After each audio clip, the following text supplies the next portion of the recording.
satisfy the boy. Guys, I think we should also use visuals para mas clear. Uy, huwag niyo pakinggan si Danica. Ano bang alam niya? Lagi naman siyang tahimik sa klase. That's not fair, Bong. Hindi personality ang pinag-uusapan. Exactly. We need to judge the idea, not the result. So visuals just activity from good? Yes!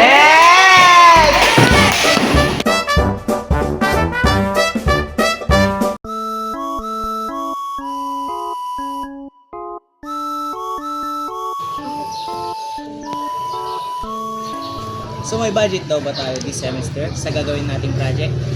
How about the fundraising concerts? It's fun and we can help buy new books. It's a good idea. Hindi, ever since, ang ginagawa lang natin ay clean up bread. Pero Roger, bakit kailangan laging pareho? Just because matagal natin ginawa, doesn't mean it's the right way. Pwede naman tayong gumawa habang kino-continue yung synap trend. Yes, tradition is good, pero dapat may innovation din. Sige, try natin yung concert. Pero dapat may clean up din.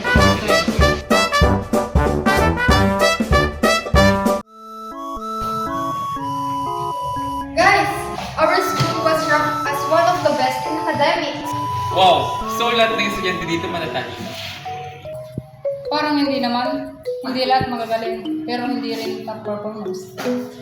Tama, some shine in academics, others in sports, arts, or leadership. Parang chocolate cake. Masarap yung cake as a whole, pero hindi lahat na ingredients matamis.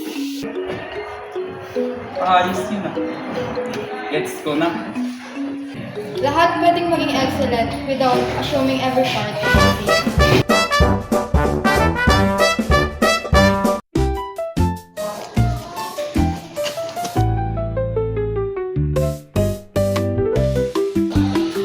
Guys, nakita nyo? Late na naman si Inigo kanina. Oo nga, 7 days in a row. Eh di ibig sabihin lahat ng boys dito laging late. Ha? Di lahat ng boys late. Ako nga laging maaga. Bong, hindi porket late si Inigo, lahat na ng boys ganon. Oo, parang sinasabi mong dahil mahilig mag-TikTok si Sabrina, puro TikTok na lang din yung mga girls. That's unfair logic. One person doesn't represent the whole. Okay, gets ko na. Sorry guys. Next time, think before you speak, bro.